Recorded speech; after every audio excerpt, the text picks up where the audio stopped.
Let's follow Leo, who was a hero in the past and the most powerful man in the world. He managed to defeat the Demon Queen's army. However, when he returned to his village, everyone feared him, thinking he was dangerous and could become a threat to the village. Due to all these complaints, the king decided to exile him since he never made friends during the process and had no place to go. Rejected by the world, he decided to travel to the castle of the Demon Queens to propose joining their team. Ironically, he defeated them in a war and now wants to rebuild his army. He tells his queen, Equidna, to forget about his past. His army needs help, and he desires to join their ranks. Leo is confident they will accept him, but she says, okay, you don't want to know anything, and rejects his offer. Leo won't give up, so he contacts his 4 great generals: Edward, the Dragon General; Myrnus, the Assassin General; Lily, the Beast General; and finally, Sutina, a powerful sorceress who dominates all kinds of spells. Leo defeated her by nullifying her magic and humiliating everyone. But after hearing that her army was recruiting new members following the disaster she caused, he prepared a speech to convince them.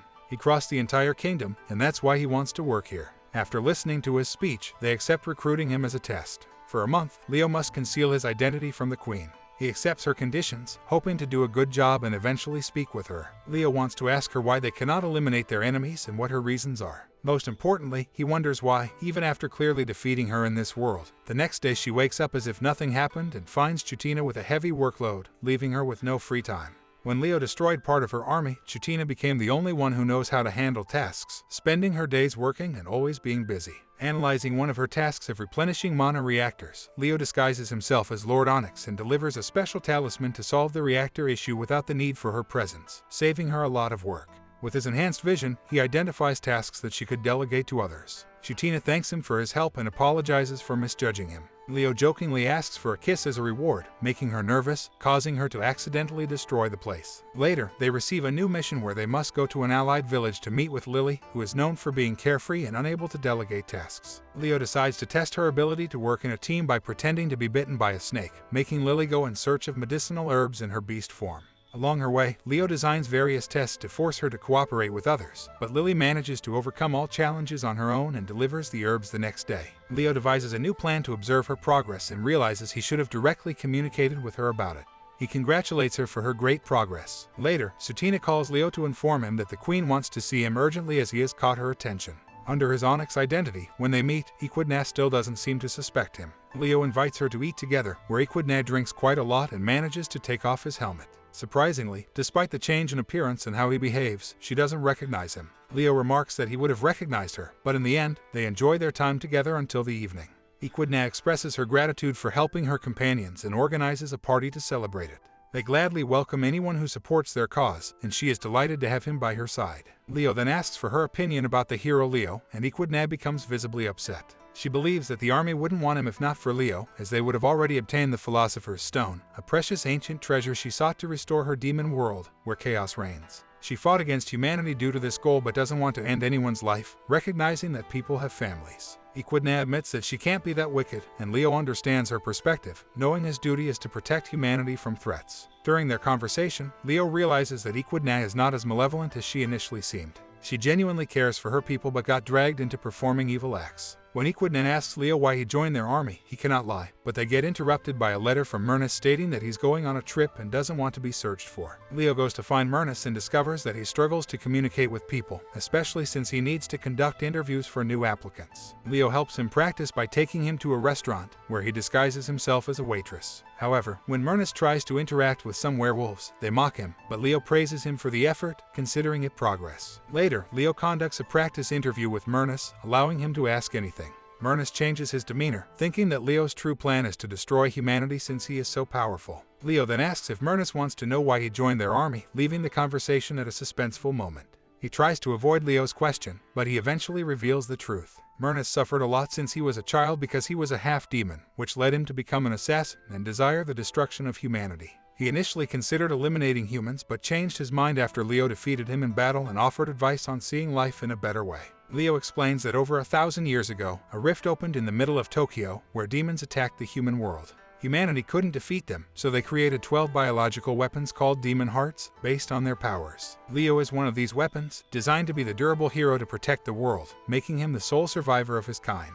He spent his entire life protecting humans without questioning whether it was right or wrong. Being almost immortal, he grew tired of constant fighting, and when he was betrayed, he felt a slight relief as he was given the opportunity to give up being the hero and finally enjoy what he wanted. After joining Equidna's army, Leo discovered that its members are good people, and he is happy to work with them. Yuri seeks Leo's help the next day because her father, Edward, lost confidence in leading the army after being defeated by Leo. Meanwhile, Myrnus betrays Leo and reveals to others that he is a weapon created to destroy demons. The group speculates on why Leo is helping them, and while some think he's a good person, they suspect there may be more to it.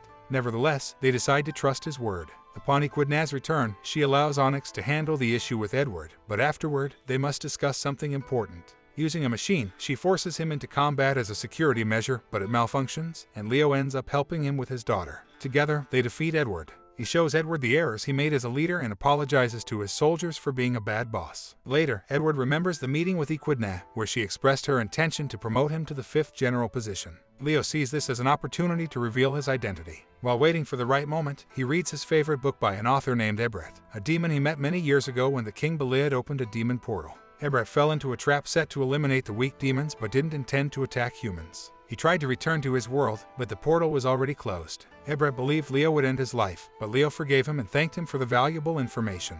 Ebreth was different from other humans he encountered and asked for Leo's name. Leo was excited because it was the first time a demon had asked for his name. He revealed that he was one of the 12 biological weapons created to eradicate demons and protect humanity, his sole purpose. Ebreth found it very sad, as Leo's purpose would be gone once the war ended and peace was achieved. He foresaw that Leo would feel suffering and a deep void, believing that humanity would no longer need him. Being immortal, he would be stuck in a loop of constantly saving the world, never resting peacefully. Before leaving, Ebreth promised to find a way for demons and humans to coexist peacefully and to help Leo find a way to enjoy his life. Leo remembered those words well, and that's why he enjoys being with Equidna's army. Just as Leo is about to reveal his true identity, they receive bad news. The portal connecting them to the demon world is closing, and they only manage to keep it open for another week. When it closes, they won't be able to return to their world for who knows how many centuries. Unable to defeat the hero guarding the Philosopher's Stone, Equidna decides on the most realistic option, to dissolve her army and return to their world. This news deeply saddens her because obtaining the Philosopher's Stone was her sole purpose all along.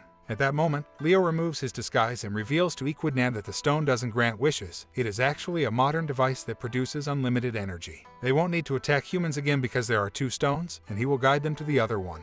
Equidna observes Leo without his disguise and regrets being deceived by him. He admits that his true purpose was to join them to see if they were worthy of obtaining the Philosopher's Stone. Seeing their noble purposes, he decides to help them in their quest. Equidna is taken aback and becomes quite upset, attacking him in the castle. She was furious at first, but after talking with her 4 generals, Equidna understands that Leo helped them improve. They set aside their differences and head to the mountains, where a powerful guardian is building the stone. On the way, Leo explains that the stone doesn't grant miracles. They need to make amends with humanity and find the manual to use it.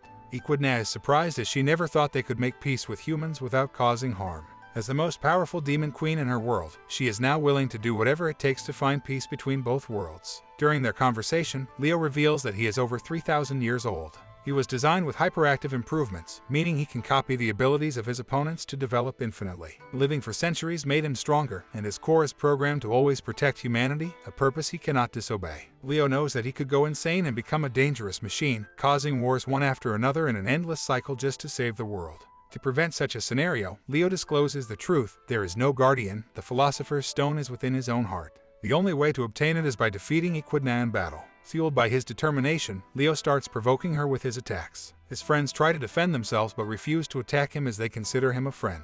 Leo is tired of being the world's savior and being immortal, unable to die in peace. He decides to destroy everything to have nothing left to protect. Lily tries to reason with him, knowing he's not a bad person and would never harm his friends. However, Leo's overwhelming power proves to be too much, and even Equidna can't stop him. They use a secret technique from her father to defeat Leo. Sutina distracts him, buying time for Equidna to cast her ultimate spell. Leo can evade it but chooses to stay still, thanking them before receiving the impact. As the spell hits him, Leo recalls his entire past life. At first, humanity needed him to end wars and bring peace to the world, and he was content with that. However, over the years, he started to despise the very peace he brought about, as he no longer had a purpose beyond that and wished for the world to remain in constant danger. He became so deranged that he wanted to create new beings to destroy humanity, so he could continue protecting them. Leo had become the greatest threat to Earth, and he couldn't continue being the hero after discovering the truth. Kidna, realizing that she is a noble person, decides to become Leo's successor. She reveals that all the events that transpired were actually part of her plan to finally free herself from the hero's burden.